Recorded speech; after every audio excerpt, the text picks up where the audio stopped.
Hey guys, welcome back. स्वागत है आपका हमारे यूट्यूब चैनल में। मैं आपको इस वीडियो में एग्रीकल्चर के टॉप 20 क्वेश्चन बताऊंगा। यदि आप एग्रीकल्चर से संबंधित कोई भी एग्जाम दे रहे हो तो ये वीडियो आपके लिए काफ़ी महत्वपूर्ण होने वाली है। यदि वीडियो आपको पसंद आए तो मेरे चैनल को शेयर एंड सब्सक्राइब जरूर करें। साथ में बेल आइकन प्रेस कर ले ताकि आने वाली नई वीडियो की नोटिफिकेशन आपको मिल सके। चलिए शुरू करते हैं। जैसे हमारा पहला प्रश्न है, kharif crop are generally denoted as. जो हमारी खरीफ क्रॉप हैं वो डिनोट की जाती हैं, किस रूप में डिनोट की जाती हैं? डीएनपी, एलडीपी या एसडीपी। एसडीपी होता है शॉर्ट डे प्लांट, एलडीपी होता है लॉन्ग डे प्लांट और डीएनपी होता है डे न्यूट्रल प्लांट। जो एसडीपी होता है इन्हें सनलाइट जो चाहिए फ्लावर इनिशिएशन के लिए वो लेस देन 12 आवर्स यानी 12 घंटे से कम, ठीक है। और जो एलडीपी होता है उन्हें जो सनलाइट चाहिए फ्लावर इनिशिएशन के लिए वो उन्हें चाहिए 14 घंटे से अधिक। और जो डीएनपी होता है डे न्यूट्रल प्लांट, इन्हें इन पर सनलाइट का कोई भी प्रभाव नहीं होता है। तो इस प्रश्न का जो आंसर होगा वो क्या होगा? सी आंसर होगा, ठीक है। जो खरीफ क्रॉप्स होती हैं वो डिनोट की जाती हैं किस रूप में? एसडीपी शॉर्ट डे प्लांट के रूप में, ठीक है। एलडीपी में लॉन्ग डे प्लांट, इसमें आएंगे हमारी जो रबी क्रॉप्स होती है। कौन सी हमारी होती हैं? जो रबी क्रॉप्स होती हैं वो एलडीपी में आएंगी, ठीक है। और डीएनपी में हमारी क्रॉप्स वो आ जाएंगी जैसे मेज है, टोमेटो है, सनफ्लावर है, कॉटन है, कुकुम्बर है। तो हम नहीं कह सकते कि इसमें जायद की आएगी या रबी की आएंगी या मतलब शॉर्ट डे प्लांट की आएंगी या खरीफ की आएंगी। तो डे न्यूट्रल प्लांट की याद रखना, एग्जाम्स में काफ़ी बार पूछ लिया जाता है। जैसे मेज हो गया, मेज पूछा जाता है, अधिकतर मेज पूछा जाता है। और दूसरा पूछा जाता है सनफ्लावर पूछा जाता है, ठीक है। तो मेज, टोमेटो, सनफ्लावर, कॉटन, हाँ कॉटन भी पूछ लिया जाता है, और कुकुम्बर। तो ये सारी हमारी डे न्यूट्रल प्लांट है। और एलडीपी में मैंने बता दिया जो रबी क्रॉप्स होती हैं एलडीपी में आती हैं, और खरीफ क्रॉप्स हमारी एसडीपी में आती है, ठीक है। तो इसका आंसर क्या हो जाएगा? खरीफ क्रॉप्स, एसडीपी, सॉरी। चलिए नेक्स्ट प्रश्न पे चलते हैं।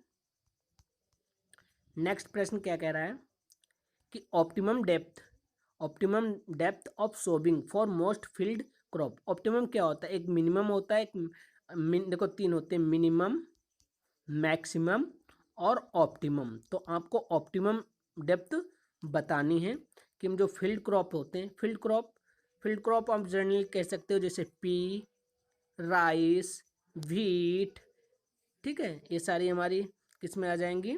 फील्ड क्रॉप में आ जाएंगी। तो इनके लिए हम डेप्थ क्या रखते हैं? सोविंग के लिए इनके लिए हम डेप्थ क्या रखते हैं? तो इसका ऑप्शन जो हो जाएगा आपका 3 से 4, ठीक है। 3 से 4 सेंटीमीटर की गहराई रखते हैं हम। नेक्स्ट प्रश्न है आपका, the recommended fertiliser dose NPK for cereal crop. जो सीरियल क्रॉप्स होती हैं उनके लिए जो रिकमेंडेड डोज होती है एनपीके की वो कितनी होती है? अच्छा, सीरियल क्रॉप्स कौन होती है? सीरियल क्रॉप्स मानी अनाज वाली जो फसलें होती हैं, 1-2-1, 3-2-1, 4-2-1 या 2-1-4। तो इस प्रश्न का जो आंसर है वो कितना है? 4-2-1। अच्छा, 3-2-1 याद रखो, तीन में तीन आ रहा है, क्या आ रहा है? तीन आ रहा। तो ये होती है तिलहन। तिलहन में आप तिलहन को याद रखो, 3 से 3, ठीक है, याद रहेगा। तिलहन यानी तीन, यानी तो रेशियो क्या होता है? 3-2-1। यानी तिलहन में कितना होता है? 3-2-1। और जो सीरियल क्रॉप्स होती है उनमें 4-2-1। तो इस प्रश्न का जो ऑप्शन है वो हमारा क्या है? सॉरी, सी।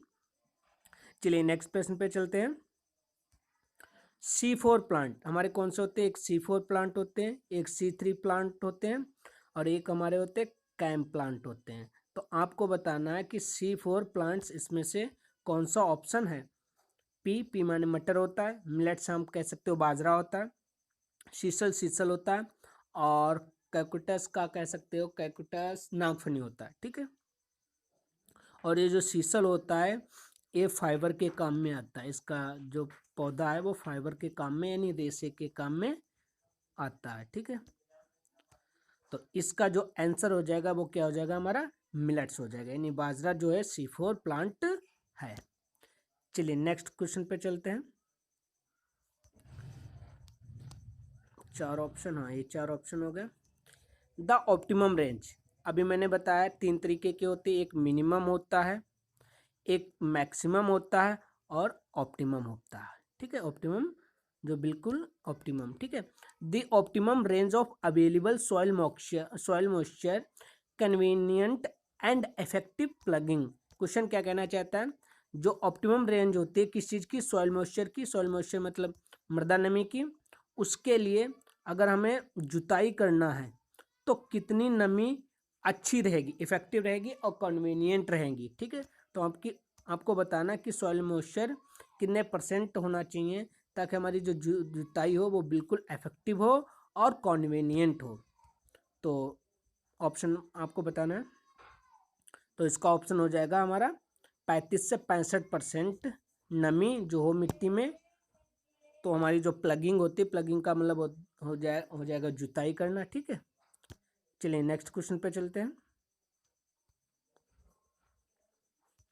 नेक्स्ट प्रश्न है, best pH for cultivation of rice, sorry यहाँ पे स्पेस है, best pH for cultivation of rice, rice के लिए जो हमारा पीएच है वो कैसा कितना होना चाहिए। ठीक है, तो पीएच कितना होना चाहिए, 4 से 6 कितना होना चाहिए हमारा पीएच, जो बेस्ट पीएच रहेगा वो 4 से 6 रहेगा। पीएच से काफ़ी क्वेश्चन पूछे जाते हैं, चाहे कोई भी एग्जाम्स आप दे रहे हो, चाहे एफओ का दे रहे हो एग्ज़ाम या अदर कोई भी, चाहे कैटेट का एग्ज़ाम दे रहे हो, चाहे आईसीआर का एग्ज़ाम दे रहे हो, चाहे बीएचयू का एग्ज़ाम दे रहे हो, पीएच से रिलेटेड प्रश्न जरूर पूछे जाते हैं एग्जाम्स में। नेक्स्ट प्रश्न है, हलिंग परसेंटेज ऑफ राइस। अच्छा, हलिंग क्या होता है, हलिंग जो छिलके से हम दाने को, सॉरी हाँ, दाने से जब हम छिलका अलग करते हैं तो इस प्रोसेस को हम क्या कहते हैं, हलिंग कहते हैं। तो हलिंग परसेंटेज तुम्हें बतानी है राइस में कितने % होती है, 40 से 45, 55 से 60, 80 से 85 या 70 से 75। तो इस प्रश्न का जो ऑप्शन हो जाएगा 70 से 75, इस प्रश्न का जो ऑप्शन हो जाएगा हमारा 70 से 75 हो जाएगा। ठीक है, नेक्स्ट प्रश्न पे चलते हैं। Under CRI method rice plant is transplanted at, जो बहुत इंपॉर्टेंट प्रश्न है, SRI, ये क्या होता है, सिस्टम ऑफ राइस इंटेंसिफिकेशन, एक विधि है किसकी, राइस को उगाने की। ठीक है, जो 1980 में क्या हुआ था, मतलब 1980 में इसकी शुरुआत हुई थी। ठीक है, शुरुआत करने वाले जो इसके फादर थे वो फ्रेंच, उनका नाम था फ्रेंच करके नाम था उनका, पूरा नाम मुझे याद नहीं आ रहा है, लेकिन उनका नाम शुरुआत में क्या था, फ्रेंच। ठीक है, जो इसके फादर थे। तो आपको बताना है कि अगर वो पौध जो होती है कितने दिन की हो जाए ताकि हम उसे ट्रांसप्लांट कर दें खेत में, फील्ड में, 10 से 12 दिन, 15 से 20 दिन या 20 से 25 या 25 से 30 दिन, सॉरी यहाँ 9 नहीं है, 25 से 30 दिन है। तो इसका जो ऑप्शन हो जाएगा हमारा ए हो जाएगा, यानी 10 से 12 दिन SRI मेथड में हम, जो हमारी पौधा अगर 10 से 12 दिन की हो गई है तो हम क्या कर देंगे, उसे ट्रांसप्लांट कर देंगे, कहाँ, फील्ड में। चलिए नेक्स्ट प्रश्न पे चलते हैं। नाइट्रोजन यूज इफिशिएंसी जो होती है राइस में अराउंड कितनी होती है, M नहीं यहाँ पे है, N है, अराउंड कितनी होती है, तो कितनी होती है बताओ, 30 से 40% जो नाइट्रोजन यूज इफिशिएंसी होती है राइस में वो कितनी होती है, 30 से 40%। चलिए नेक्स्ट क्वेश्चन पे चलते हैं। पॉलिश % बताना है तुम्हें राइस में, जो पॉलिश % होती है वो राइस में कितने % होती है, 3%, 1% या 2% या 4%, तो कितनी होती है हमारी, 2%। नेक्स्ट प्रश्न पे चलते हैं। द सेलिंग % ऑफ व्हीट, जो सेलिंग % होता है, सेलिंग कह लो या थ्रेशिंग कह लो, ठीक है, तो ये कितने % होती है व्हीट में, 40, 50, 60 या 70, तो कितने % होती है हमारी, 60% होती है। ठीक है, चलिए नेक्स्ट क्वेश्चन पे चलते हैं। Triple gene dwarf wheat varieties were released during, जो हमारी ट्रिपल जीन वैरायटी होती हैं, डॉर्फ वैरायटी, डॉर्फ का मतलब होता है बौनी जातियां जो होती हैं ट्रिपल जीन की, वो किस सन से शुरुआत हुई थी, 1890, 1885, 1966 या 1970। ठीक है, तो इस प्रश्न का जो ऑप्शन है वो 1970 है। चलिए नेक्स्ट प्रश्न पे चलते हैं। Most important crop variety during green revolution, यहाँ आर नहीं है, ग्रीन रेवोल्यूशन। ठीक है, ग्रीन रेवोल्यूशन के दौरान जो व्हीट की, ठीक है, किसकी, व्हीट की जो कौन सी वैरायटी थी वो आपको बताना है, जो मोस्ट इंपोर्टेंट क्रॉप वैरायटी थी ड्यूरिंग ग्रीन रेवोल्यूशन। ठीक है, तो कौन, इसका ऑप्शन क्या हो जाएगा हमारा, HD 2329 वैरायटी जो थी। नेक्स्ट प्रश्न पे चलते हैं। लीडिंग स्टेट ऑफ रबी मेज, जो रबी मेज होती है उसमें कौन सा राज्य, लीडिंग राज्य का मतलब कौन सा राज्य फर्स्ट है, यानी कहाँ सबसे ज़्यादा उगाई जाती है रबी मेज, पंजाब, राजस्थान, हरियाणा या बिहार। तो इसका ऑप्शन क्या हो जाएगा, बिहार में जो है रबी मेज उगाई जाती है, बिहार में रबी मेज उगाई जाती है। ठीक है, नेक्स्ट प्रश्न पे चलते हैं। संकुल मक्का की बीज दर कितनी है, संकुल मक्का की बीज दर कितनी है। ठीक है, अच्छा हम और यहाँ तुम्हें बता दें, जो हम उसके लिए फोडर पर्पज के लिए जो बाजरा बोते हैं उसमें कितनी है, आया हुआ एक प्रश्न है एग्रीकल्चर फील्ड ऑफिसर में पूछा हुआ है कि अगर फोडर पर्पज के लिए अगर हम उगा रहे हैं मक्के को तो सीड रेट कितनी होनी चाहिए, तो सीड रेट कितनी होनी चाहिए, 40 से 50 kg। और अच्छा हाइब्रिड के लिए कितना होना चाहिए बताओ, हाइब्रिड के लिए होना चाहिए आपका 20 kg पर हेक्टेयर। अब आपको संकुल मक्का की सीड रेट बतानी है, तो इसका ऑप्शन हो जाएगा आपका, बताओ, इसका ऑप्शन हो जाएगा 15 से 20, 15 से 20। और याद रखना संकुल मक्का की जो सीड रेट है 15 से 20 है, अगर आप खरीफ क्रॉप्स में लगा रहे तब भी इतनी सीड रेट हो जाएगी 15 से 20। नेक्स्ट क्वेश्चन है, द सीड रेट ऑफ सोरघम, सोरघम की जो सीड रेट है वो कितनी है,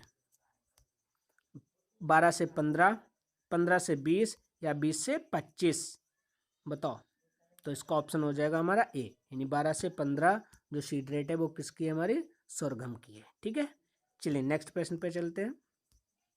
first hybrid variety of sorghum release in, यानी जो हमारी सोरगम की फर्स्ट वैरायटी थी वो किस सन में रिलीज की गई थी, 1945, 1958, 1965 या 1969। तो इस क्वेश्चन का जो आंसर हो जाएगा वो हो जाएगा सी, 1965। नेक्स्ट प्रश्न पे चलते हैं। Productivity of bajra is highest, अच्छा एक होता प्रोडक्शन, एक होता प्रोडक्टिविटी। ठीक है, प्रोडक्शन टोटल प्रोडक्शन देखा जाता है और प्रोडक्टिविटी पर हेक्टेयर देखी जाती है, मतलब एक हेक्टेयर में कितनी पैदावार हो रही है उस राज्य में या उस क्षेत्र में। ठीक है, और प्रोडक्शन जो होता है टोटल प्रोडक्शन वहाँ देखा जाता है। ठीक है, तो आपको बताना है जो प्रोडक्टिविटी है वो किस बाजरा की किस राज्य की अधिक है, मध्य प्रदेश, महाराष्ट्र, HP यानी कह सकते हो हिमाचल प्रदेश या यूपी। तो इस आंसर हो जाएगा यूपी। ठीक है, प्रोडक्टिविटी कहाँ है, यूपी में सबसे ज़्यादा। नेक्स्ट प्रश्न है, the optimum range sowing of chickpea, यानी चिकपी का मतलब हो गया कि चना, जो चना है उसकी बुवाई हम कब करते हैं, और हमें पता है चना काय की फसल है, रबी क्रॉप्स है, और रबी क्रॉप्स किस में आती हैं, हमारी LDP में आती हैं। ठीक है, तो हमको बताना है 5 से 10 अक्टूबर, 15 से 20 अक्टूबर, 25 से 30 अक्टूबर या इनमें से कोई नहीं। तो इसका ऑप्शन हो जाएगा 15 से 20 अक्टूबर जो है हमारा चिकपी का है। ठीक है, आप कभी भी जैसे सीड रेट है, सीड रेट याद करनी है तो उसका आप टेबल बना लो सबका एक साथ। ठीक है, अगर आपको कभी कोई किसी फसल का सोविंग टाइम याद करना है तो उसका भी आप क्या कर लो, एक टेबल बना लो, टेबल बनाकर ही सारी फसलों का याद करो, तो इससे आसान हो जाता है, ताकि आपको कन्फ्यूज़न नहीं रहता है कि किस फसल का कब सोविंग टाइम है। नेक्स्ट क्वेश्चन है, the seed rate of early sown chickpea, अगर हम अगेती चने की बुवाई कर रहे हैं तो उसका सीड रेट कितना होगा, तो इसका ऑप्शन जो हो जाएगा हमारा 75 से 80 किलोग्राम। ठीक है, 75 से 80 किलोग्राम आंसर हो जाएगा। ये सारा आंसर की है। ठीक है, आप क्या करना, आंसर पहले आप करके देख लेना इन 20 प्रश्नों को, उसके बाद अपनी आंसर की मिला के देख लेना। ठीक है, कितने आपके सही हुए हैं।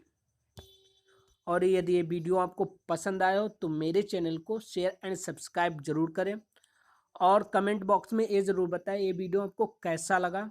अगर कुछ भी इस वीडियो में आपको समझ में ना आया हो तो कमेंट बॉक्स में उस चीज़ को लिख दो, मैं कमेंट बॉक्स में ही उस चीज़ का आपको हल बता दूंगा। और जिन्हें इस वीडियो की ज़रूरत हो उन्हें ज़रूर इस वीडियो उनके पास ज़रूर इस वीडियो को शेयर कर दो। Thanks for watching this video.